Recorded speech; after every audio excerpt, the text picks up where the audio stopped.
Dear first year students of 2020 and 2021 session, a very warm welcome to my class. Let me introduce myself. I am MD.Rabiul Hussain, BC General Education, Lecturer English, Rangamati Government Mohila College. First of all, I would like to welcome you to Rangamati Government Mohila College. Congratulations and thank you so much for choosing Rangamati Government Mohila College as your desired educational institution. Every year, we usually receive our freshers and with the teachers of different subjects get introduced with them on the very first day of their orientation. But unfortunately, due to COVID-19 pandemic, the overall situation has become drastically changed.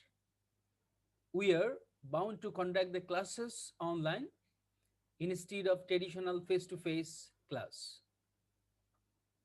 Anyway,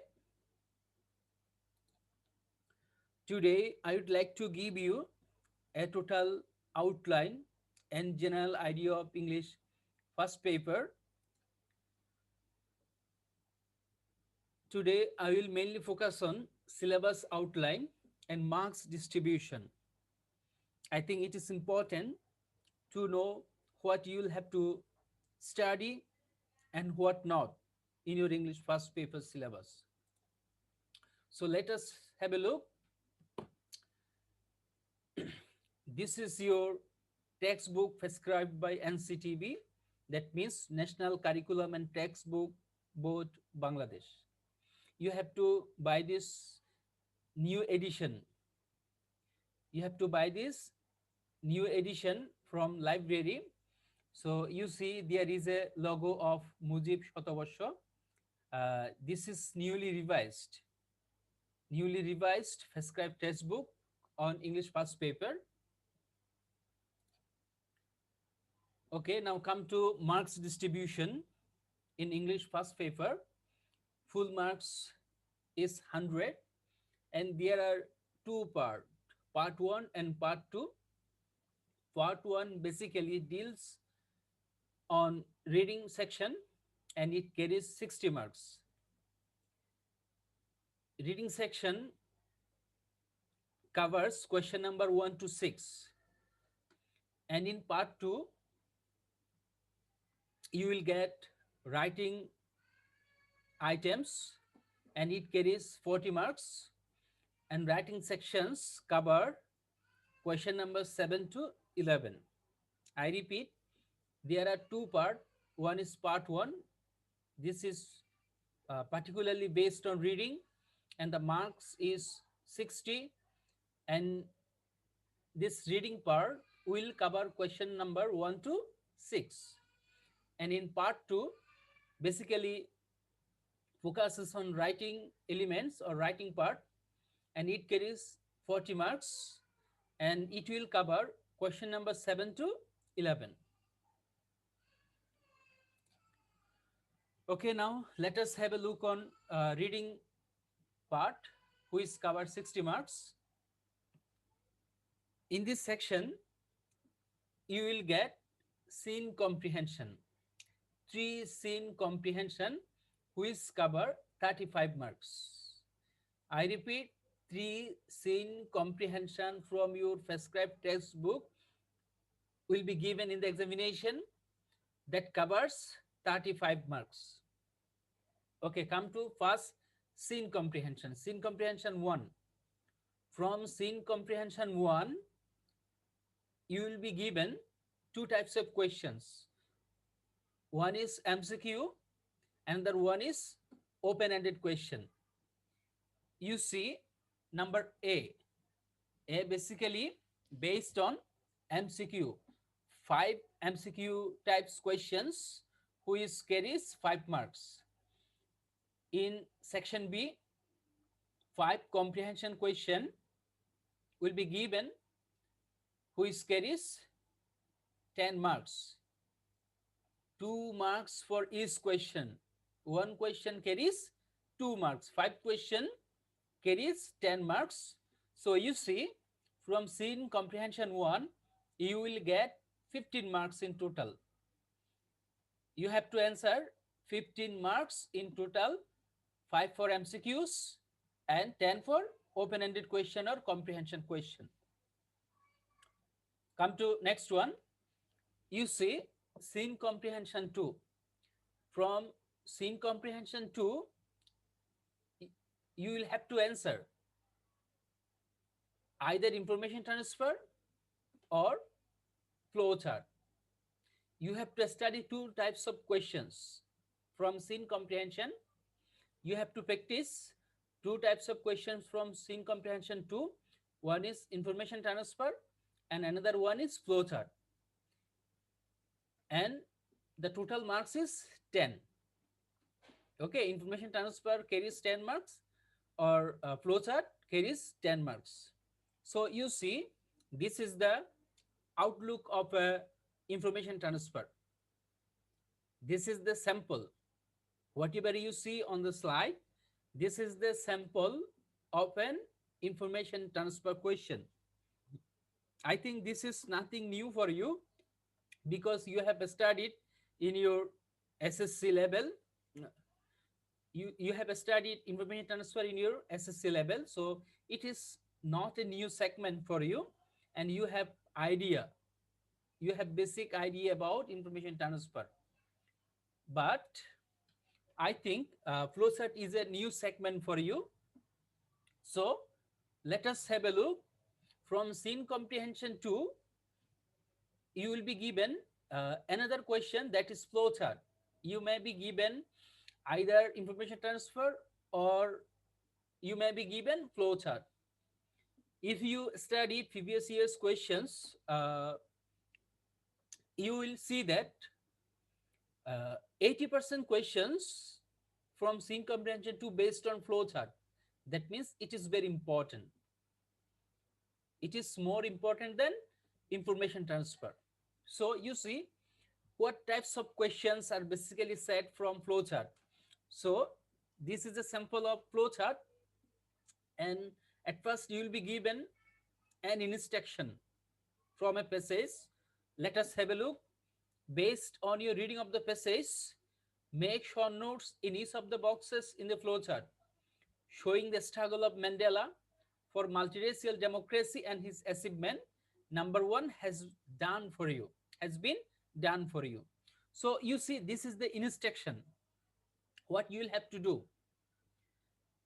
And you see, this is a flow chart. The first one is given. The first one has been done for you, and the rest of the boxes, that means 5 boxes. In total, there are 6 boxes. One has been done for you, and rest of the 5 boxes you will have to complete. And each box carries 2 marks.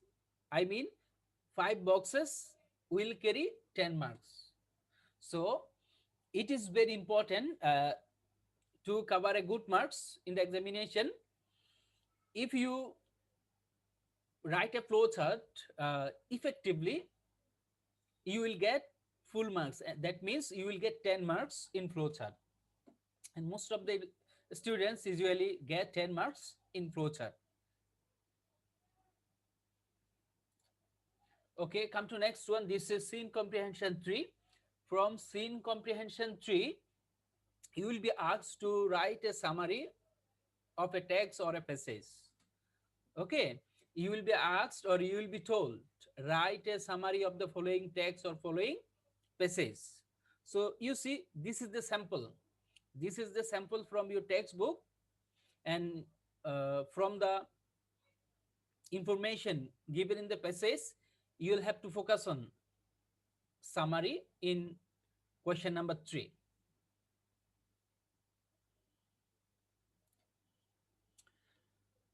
And this is vocabulary, which carries 25 marks. In vocabulary section, you will have to study 3 types of questions. Number 1 is cloze test with clues. Number 2, close test without clues, and number 3, rearrangements. Both close test with clues and close test without clues and rearrangements all are familiar to you, nothing uncommon or unusual, I think. So you see, question number 4, close test with clues which carries 5 marks.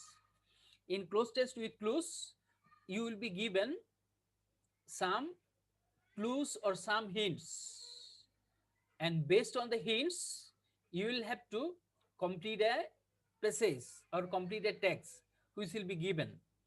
And in this section you will be given 10 gaps. You will be given 10 gaps, but the total marks is 5. That means that for one correct answer you will get half marks. For one correct answer you will get half marks, and for 10 correct answer in this section you will get 5 marks. One important information is that you have to change the words given in the box. In some cases you have to change the words given in the box according to the sentence structure. That means you have to change the parts of a speech of the words. Now come to question number 5, that is close test without clues which carries 10 marks. So this is the instruction for you. Complete the text. Complete the text with suitable words. And there is a passage taken from your textbook and there are 10 gaps. And you have to complete the gaps from your own words, from your own command, from your own vocabulary. Okay, according to the command of your language, according to the command of your vocabulary, by using suitable words you have to complete these gaps, these 10 gaps. Each gap carries 1 mark. Each gap carries 1 mark, and if you can correct all the gaps you will get 10 marks in this segment. To get full marks you need to practice a lot in this part. Okay, come to question number 6, that is rearrangement which carries 10 marks, and this is an instruction for you. Rearrange the following sentences to make a coherent order. That means that the given sentences, there are 10 sentences from a mythological story. These sentences are not arranged, these sentences are not organized. Okay, so you have to rearrange the sentences. You have to make a coherent order according to their sequence. You have to make a sequence, you have to create a sequence to complete the story. Okay, and in this element or in this segment, for each correct answer, you will get 1 mark. If you can correct 5 sentences in rearrange, you will get 5 marks. If you can correct 10 sentences, you will get 10 marks. Okay, come to next one. That is part 2, which covers writing part and carries 10 marks. In writing part, first question is paragraph writing, which covers 10 marks. So this is a sample of paragraph writing which will be given in your question paper. For example, write a paragraph on food adulteration in about 200 words based on the following questions. So let us have a look. The name of the paragraph will be given in the instruction, and there is a limitation of word, 200 words. You have to write down the title of the paragraph and you have to mainly focus on word limitation. This is important. Okay, what are the questions? What do you mean by food adulteration? How does food get adulterated? Why is it being done so? Who are responsible for food adulteration? Do you think that food adulteration should be continued, or it should be controlled immediately? So you see, whenever you are going to write a paragraph based on food adulteration, you have to mainly focus on the questions given in the question paper. So this is important. You have to write down the paragraph based on these questions. In your writings, the answers of these questions must be included. Come to next one. Uh, the next element in writing part, that is completing a story, which carries 7 marks. So look at the screen. This is the instruction. This is the instruction of completing a story. The following is the beginning of a story. Complete the story within 80 words of your own. So this is instruction for you. Once there lived a good king in Scotland. His name was Robert Bruce. He loved his country and his subjects very dearly. His subjects had great love and respect for him. One day his enemies attacked his country and drove him away from his kingdom. So you see, the story is incomplete. And this is the beginning of a story. You have to complete the story with your own words. That means that you have to complete the story according to your command of your language, command of your vocabulary. And one instruction is given here for you, that you have to complete the story within 80 words. You should not write unnecessary details in completing a story, because your marks is also poor. That means that this is only this segment carries only 7 marks. For 7 marks, you should not write so many things. You should not write unnecessary details. Okay, you have to write to the point. You have to complete the story to the point. Okay, next one, informal letters or emails, which carries 5 marks.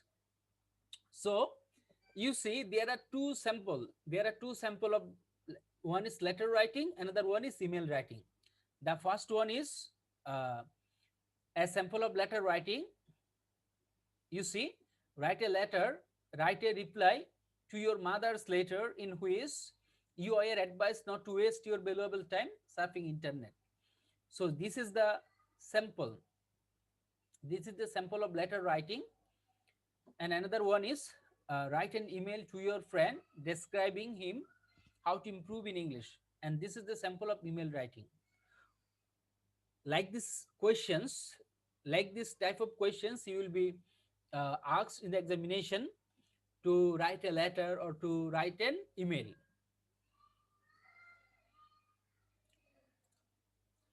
Next one is question number 10, that is analyzing graph chart or maps, which carries 10 marks. So this is the sample for you, and an instruction will be given at the very first, at the outset. You see, the pie chart below shows the time allocation of the students' daily activities. Analyze the chart focusing the main preoccupations. Write at least in 80 words. So you see, you have to write down the title, that is the time allocation of the students' daily activities, and you have to analyze the main points. You have to analyze these points basically, and you have to write at least 8 words. You have to write minimum 8 words. That is to, you have to write more than 8 words. Since there is 10 marks, so you have to write more than 80 marks if you want to get good marks in graph chart writing. And the last segment is appreciating short stories or poems, which carries or covers 8 marks. This is a new segment for you. You have not studied any short stories or poems to write theme in your HSC level. So this is new one for you. So don't worry. With the passage of time, everything will be clear to you if you follow our instructions about the topic. Okay, let us have a look. The first sentence is an instruction for you. Write down the theme of the following poem. So you will be given a poem or part of a poem, or you will be given a short story. You will be given a short story, or you will be given a poem, or you will be given a part of a poem. So you see, whatever you see on the screen, this is not a complete poem. This is the part of a poem. Okay, so this is the part of a poem called the Schoolboy. So now the question is, what is the theme? What is the theme and how to write a theme of a poem or a story? So you see, theme is basically hidden meaning, hidden meaning of a poem or a story, or underlying meaning of a poem or a story, or we can say that theme is the subject matter of a poem or a story, or the message of a poem or a story. Theme writing and summary writing almost similar, but there is a difference. Summary basically focus on surface meaning, and theme writing mainly focus on hidden meaning, universal meaning. And this is the basic difference between theme writing and summary writing. Okay, no more today. Uh, Thank you so much for your patience hearing. One important information for you: every Sunday, I will conduct your English classes, and after completing my class, I will upload the video in our Rangamati Government Mahila College page, and I earnestly request you to see the video and try to understand the video. Okay, thank you.